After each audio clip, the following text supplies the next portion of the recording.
All right, welcome back to the channel, everyone. It's time to talk about Dennis Rodman. We're going to be reacting to a video from Nonstop. This one is There Will Never Be Another Dennis Rodman. That's for damn sure.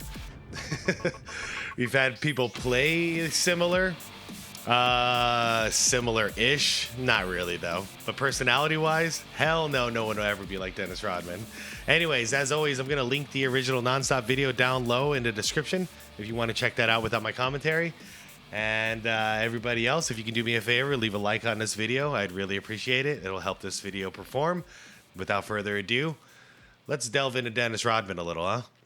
Whether it's wrestling during the NBA Finals, Dennis Rodman, the worm is here! oversharing about his sex life, You have a cartoon's penis. vacationing with the What? most dangerous man on the planet, Oh, We man. laugh, we sing karaoke, we do a lot of cool things together. and being It's crazy just because he was a Bulls fan. arrested over 100 times. I guess I'm surprised I'm still living. A number 100. way less than the number of different hairstyles, Yeah. tattoos, body piercings, and women's clothing he's flaunted over his career. I've created something that people are really fascinated by. There is no denying Dennis Rodman lived one of the craziest lives in human history. And there is Whoa, no Beetlejuice. shortage of stories to prove it. Like the time he infamously hospitalized an NBA cameraman. It all started when Dennis got tangled up with Minnesota's Kevin Garnett and tumbled hard into a group of photographers along the baseline. For reasons still baffling fans to this very day, instead of checking in on the photographers and making sure everyone was no, I okay, remember this. Rodman proceeded to Kicked him. one of the cameramen. They kicked the cameraman. He was really upset.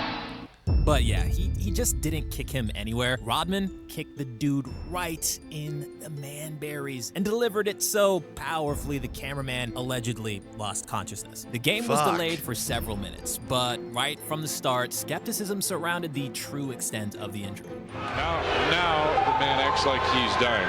This is a joke. Regardless, the camera Well, he got kicked in the nuts with a shoe by an athlete, by a super athlete. So that's kind of fucked up.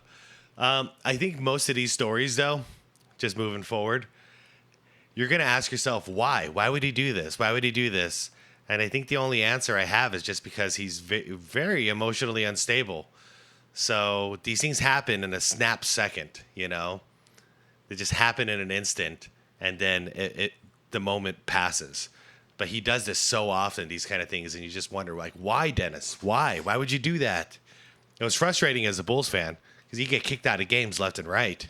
cameraman and his badly damaged genitalia were medevaced to safety via one of the old-school bodyboard stretchers and hospitalized overnight. Despite the man's eyeballs nearly, and I quote, popping out of their sockets upon impact, Rodman insisted the guy was faking the whole thing, but still paid him $200,000 in exchange for not pressing charges. You didn't really do any physical damage. I do physical damage. He just wanted 200,000. Right. That's a lot of money. But I mean, Rodman, he was no stranger to physical altercations on the court. I'm ready to fight. I'm ready to do anything. I'm ready to go to war. Scuffling with players like Allen Iverson, And Iverson goes after Dennis. Patrick Ewing, But it will not count. And oh, look out. Rodman and Ewing. Shaq, Knocks the ball away. Be careful. Here comes O'Neal. not to mention headbutting. Can you believe? Talk about being unstable. He went head to head with Shaq. Like, he was ready to fist fight Shaquille O'Neal. Other stars like Larry Bird, Now Rodman goes after Bird threw the ball. Stacey King, There it is. Oh, yeah. There's the headbutt. Yeah. comedian Norm Macdonald, Yeah. I like Come blacked on. out for like a minute, and then the next day I had this huge headache, so I thought I was gonna die, you know? and Wait, did he even really Spurs Did he really do it? All right, let's see. Did he actually hit him? King, Not this, There it is. but Norm There's the Macdonald. headbutt, yeah. comedian Norm Macdonald, I mean, I guess he kind of did. That wasn't a really. Come on, Norm. That wasn't much of a headbutt. So I like blacked out for like a minute, and then the next day I had this huge headache, so I thought I was gonna die, you know? and even Spurs mascot Wile E. Coyote. But one night in New Jersey, Dennis took it to a whole nother level. It all went down after Rodman was hit with his second technical foul and ejected from the game. Dennis got a technical foul. He's out of here. Dennis is out of the game. Dennis approached the referee seemingly to ask for an explanation. But in classic Dennis fashion, he proceeded to headbutt the NBA official. Ted Bernard. Man. God damn, Rod Dennis. the Bod was slapped with a 6-game suspension and a $200,000 fine. Yeah, like I said, this is the most frustrating thing about being a fan of the team that he's on. When he's out there and he's keeping it together, the dude is invaluable, man. He provides so much. But the second he loses it, oh, shit. I mean, Scottie Pippen and Michael Jordan used to have a thing where they would literally physically grab him and pull him back to the bench the second that he would start tripping out. But then they actually gave up on that after a while because they were like, you know what? We're sick of doing this crap.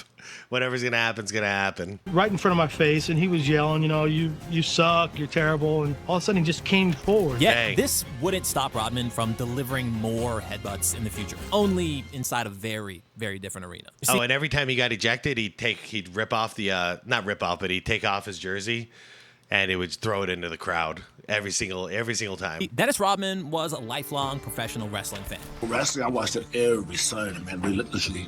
Because, living in Texas back in the day, that's all we watched was wrestling. That was it. So when Rodman was approached by World Championship Wrestling about doing some business, the 2-time Defensive Player of the Year literally jumped at the opportunity. Soon, Rodzilla began appearing regularly on WCW television as the newest member of the New World Order. Are you talking about the real hot rod? Dennis Rodman? The infamous anti-establishment renegade crew of bad guy wrestlers led by the biggest name in sports entertainment. Can you guys just fathom this right now? This was when the Bulls were defending their titles, okay? Could you imagine this happening in 2024?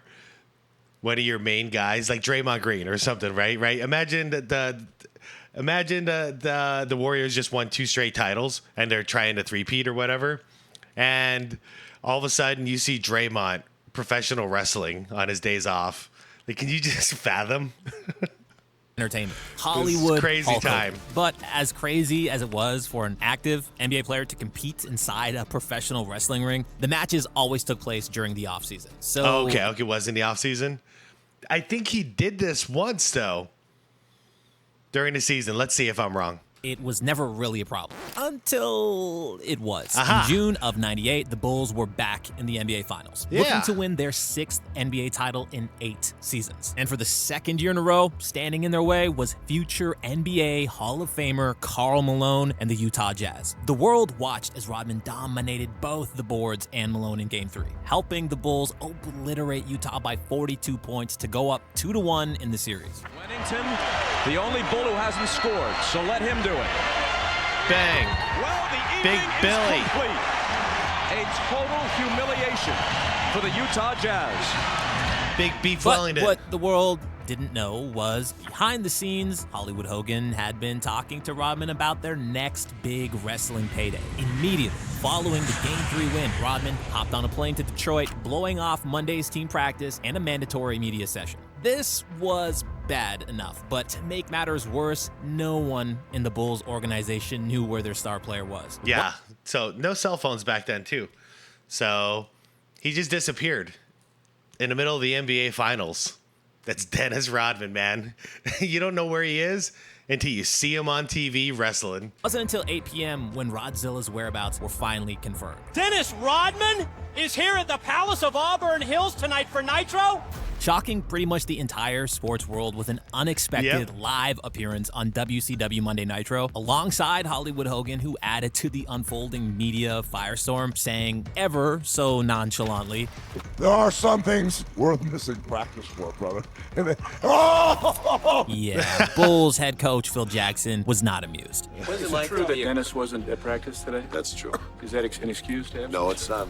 I've got Phil Jackson calling me going, where's my guy at? Where's my guy at? I'm going, Rodman, and Phil Jackson keeps blowing up my phone. You got to go back. He goes, I don't want to go back. Rodman stuck. God, man, Dennis, because he was having so much fun. You're in the middle of the NBA Finals. Shoot. This is why when people talk about like the Bulls being a stacked team back then, in 98, Pippen was injured as all hell. His back was killing him. He wasn't really producing in the finals. MJ had to carry the weight. Tony Kukoc helped out a little bit too. And then Dennis Rodman, this is what I mean when I always say like Dennis went off the rails, because he was already going off the rails from about like a quarter way through the season, the regular season. But then it peaks out like this. In the middle of the NBA Finals, the guy disappears, shows up wrestling, and then doesn't want to come back to the team to finish the NBA freaking Finals in the middle of a three-peat run. So, yeah, the fact that Jordan was able to elevate his game the way he did and win this championship still to this day blows my freaking mind. He was able to pull this off. Around to help promote an upcoming yet-to-be-announced match featuring the two bad boys taking on good guy wrestler Diamond Dallas Page and another lifelong wrestling fan who just happened to be Karl Malone. Yep, the same one, the very player Rodman matched up against during the last two NBA Finals. Rodman closed out the broadcast delivering multiple chair shots to Page before finally returning to Chicago early the next morning. Rodman was ultimately fined $10,000 for his disappearing act. But big picture, this was a joke, as Rodzilla's appearance on Nitro earned him a whopping $250,000. He was genius. Rodman continued to dominate Malone in the series, and as rumors of their upcoming match began to leak, it made for a hilarious TV moment when Bob Costas made mention of their upcoming match during the finals broadcast. He and Karl Malone, regrettably, are scheduled to wrestle in one of those bogus events next month. Why Malone wants to lower himself to that is anyone's guess. Rodman helped. Dude, they were beating the hell out of each other that series. Secure Chicago's 6th NBA championship. The Chicago Bulls have won their 6th NBA championship. And yeah, by the way, props to Tony Kukoc because he really stepped it up that series. He was starting a lot too. He really carried some of that load. As far as that bogus event with Malone, WCW Bash at the Beach was the most watched wrestling pay-per-view of the entire year.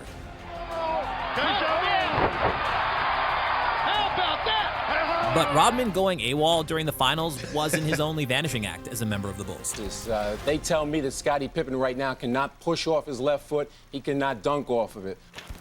With Scottie Pippen sidelined at the start of the 97 season, Dennis was forced to play longer minutes. And speaking of the devil, this was the beginning of that same season. If you haven't watched, I assume you've all watched The Last Dance, so I'm not going to get much into it.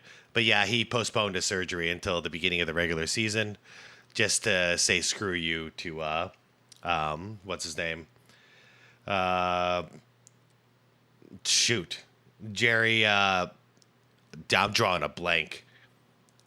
Krause, Jesus. I kept wanting to say Bus. Yeah, but to get back at his GM.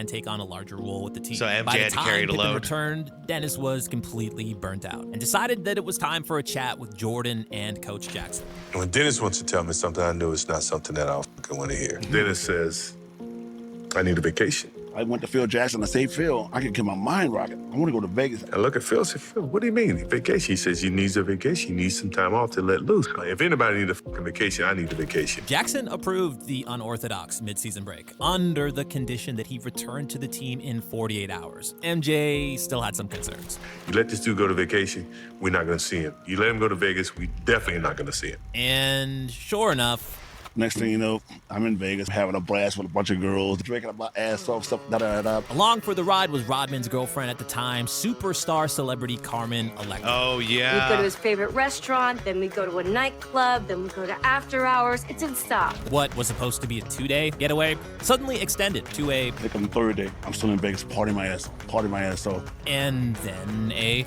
fourth day, I'm partying my ass off. Who comes to Vegas to pick me up? Michael Jordan. We had to go get his ass out of bed. There's a knock on the door. I said, oh, shit. I said, who is it? It's Michael Jordan. And I'm not going to say what's in his bed, where he was, and blah, blah, blah. And I hid. I didn't want him to see me like that, so I'm just hiding behind the couch with covers over me. Come on. We gotta get to practice. Just like that, less than 24 hours later, Dennis was back on the court playing Utah. All this crap happened in that one season. Just trying to three-peat. Up against who else than the guy he would defeat in both the 98 NBA Finals and Bash at the Beach 98. Hogan covers, 1, 2, 3. Hogan and Rodman win. As for Rodman and Carmen Electra, well, they would marry less than a year later during another alcohol-fueled bender in Vegas. And according to Rodman, the marriage lasted, I don't know, 10, 15 days. Wait, That's what? why. But it was Rodman's wedding in 1996 that had the entire world talking. It's a publicity stunt. It is not. Yeah, that's Dennis in a wedding gown, which he wore to celebrate the release of his memoir. At the time, ESPN's Keith Olbermann called the stunt. It is one of the great self-merchandising performances of the 20th century. In the memoir, as crazy as it is, it's brilliant. I got to give him that. He drew more attention to a book signing and a book release than I've ever seen. Which included a nude photo of Rodman's backside on where else? The backside of the book covered a lot of topics that many considered taboo. Dennis. Well, Nice crack, huh? Dennis wrote about Nice cross-dressing crack. and experimenting with makeup and women's jewelry, leaving many to wonder about the NBA greats' sexuality. Even Oprah Winfrey couldn't resist. Are you bisexual? No. You're not bisexual? No. But that's not what fans were told when Rodzilla, or should we now say Bridezilla, arrived in a white horse-drawn carriage for his New York book signing, admitting that he was not only in fact bisexual, but he was marrying himself. Little did I know Oh no, I remember this. Gonna blow up. They shut down Fifth Avenue. It wasn't until years later Rodman admitted the wedding gown, the announcement of sexuality, and the marriage to himself, which technically isn't really even legal. It was all a publicity stunt. I was in a hotel. I said, what should I do? What should I wear? So I just came with this thing and said, how about I just wear a wedding dress and I'll marry myself? It just came out like that. They said, oh, that's great. That'd be awesome. Next thing you know, they got my phone, start calling all these designers and this. The stunt, well, it worked, as all the international media coverage helped keep Rodman's memoir on the New York Times bestseller list for an incredible 4 straight months. The Worm was clearly a pro when it came to self-promotion through the media, which might explain why fellow media maestro and future president of the United States, Donald Trump, took a liking to Rodman. And in 2013, Trump asked Rodman to appear on his hit reality show, Celebrity Apprentice. Okay, I don't know about this one. Let's do it. He lit up the screen in typical Dennis fashion with plenty of memorable moments. I was born in Russia, Moscow. Oh, I love Russian girls. But what Apprentice fans really remember most was his sudden exit from the show following an embarrassing incident involving the future First Lady. It's all over the place and nobody even noticed. Amazing. How do you spell Melania? Rodman was overseeing an ad campaign for Melania Trump's new skincare line. And, well... I'm seeing a spelling that I don't recognize for her name. Wow. There is a problem. Her name was spelled incorrectly. Donald Trump was not amused by the mistake and served Rodman those famous 2 words. Dennis, you're fired. It's pretty crazy how... That was like, what, 2013, 2015? Shoot. In a career including kicking cameramen and headbutting referees, the only thing to ever get Rodman fired, a literal spelling error. That's too weird. Despite the public firing by the former president, Rodman's popularity continued to skyrocket, with a seemingly endless run of television, movie, and media opportunities. 4 best-selling autobiographies and 5 NBA championships to his name. The NBA legend had pretty much established himself as the ultimate sports celebrity of his time. Life was good for Rodman. But back in 1993, despite winning 2 NBA championships and 2 Defensive Player of the Year awards with the Pistons, Dennis found himself plummeting into utter despair. He was already going through a bitter divorce and a child custody battle with his first wife when suddenly Pistons head coach Chuck Daly, who had pretty much been like the father that he never had, abruptly left the organization. Where's Dennis going to go to Christmas dinner and Thanksgiving dinner? Who's he going to be able to talk to? Yeah, this is the dark... A lot of people don't understand this about Dennis Rodman, but you wouldn't unless you were around watching during that time. The reason he was able to hold it together in Detroit all those years was because Chuck Daly, and he had that proper leadership around him. Then he fell apart. Went to San Antonio, and it just didn't work because he didn't have that bond with anybody, and he wasn't being watched over.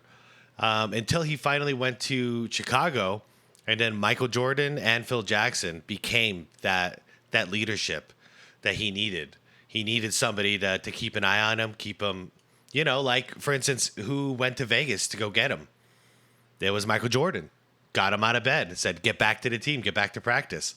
He needed those guys who would kind of understand, because he was like a child. Like mentally, he was kind of like a child, and he needed those parents. And yeah, the first one was Chuck Daly. Then the second one was Phil and MJ. And he never got that again. He never found that again. And that's why after the Bulls, he just fell apart. Nobody can keep him in line. All it disappears. You gotta be your own man. You might not be ready for it. Everything was really just unraveling. I didn't want to play basketball no more after that. It was around this time Dennis began having thoughts of taking his own life. And as crazy as it sounds, if it wasn't for legendary 90s rock band Pearl Jam and NBA broadcaster Craig Sager, it actually might have happened. Sager picked up on the sudden change in Rodman's demeanor, and he began to worry the Pistons star might harm himself. So one night, he followed Rodman into a strip club and was stunned to find Dennis with a loaded handgun in his lap. Sager told Sports Illustrated he had the gun, he was going to do it. I just told Dennis how stupid that would be. But sadly, this wouldn't be Rodman's only attempt on taking his own life. I did not know about the Craig Sager thing. Another disturbing incident involving Dennis Rodman. After a call from a concerned friend, police and team officials were summoned to the Palace at Auburn Hills. I just drove to the Palace. I don't know why I drove there. I mean, literally right there in the parking lot. And I took the gun from the gun rack, got it, put it in my lap like this. I turned the CD on, and all of a sudden, I was hearing this song. It was Pearl Jam. I was listening to Pearl Jam, and I fell asleep. When I woke up, nothing but cops. Helicopters, this. I mean, everything. I'm like, what happened? What happened? I forgot I had a gun in my hand. I just totally forgot I was thinking about suicide.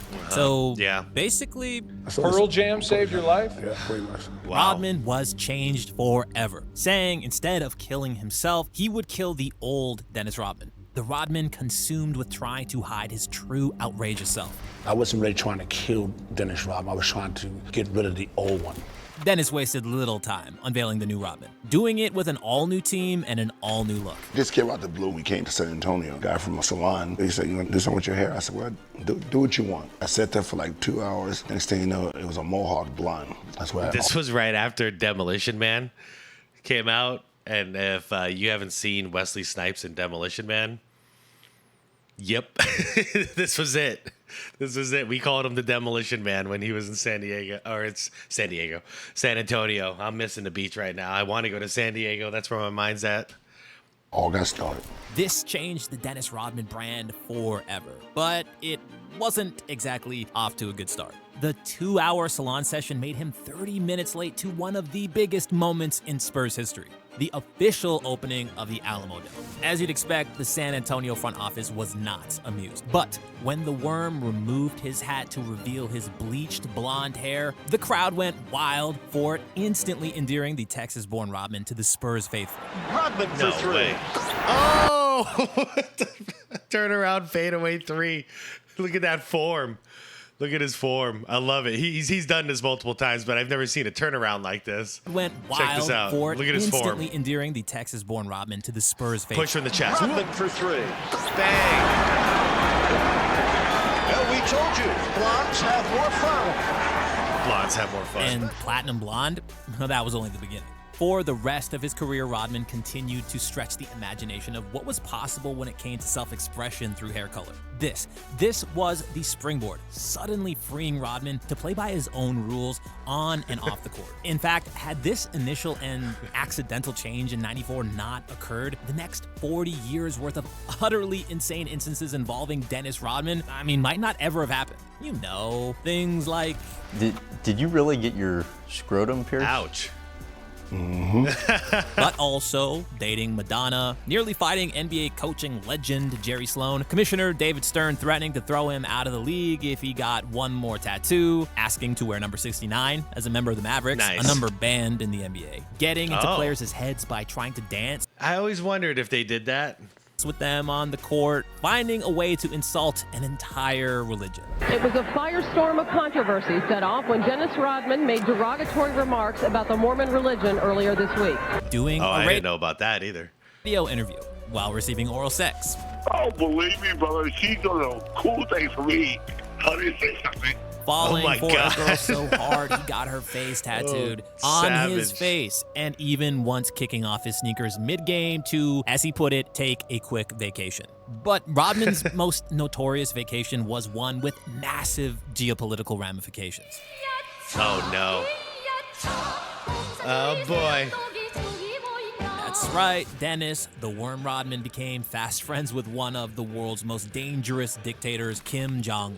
Rodman took his first 6,000-mile vacay to North Korea in 2013, but it all sort of happened by accident. The Bulls legend had been invited to play an exhibition game and sign a few autographs for a quick payday overseas, something Rodman did often during his post-NBA career. Dennis signed on the dotted line, but not before his agent realized they had agreed to travel not to South Korea, but to North Korea. Now, instead of simply apologizing for the mix-up and calling the whole thing off, Rodman proceeded to brush aside objections from friends, family, even the U.S. government, and take the trip to North Korea. But Rodman couldn't believe what he saw there. 20,000 North Koreans in the stadium. They're all in black and white, and all of a sudden, everybody stands up, clapping, and they turn around towards me. Like, I'm thinking they are cheering me. I'm saying, who's that little guy right there? Holy cow. They said, that's our supreme leader.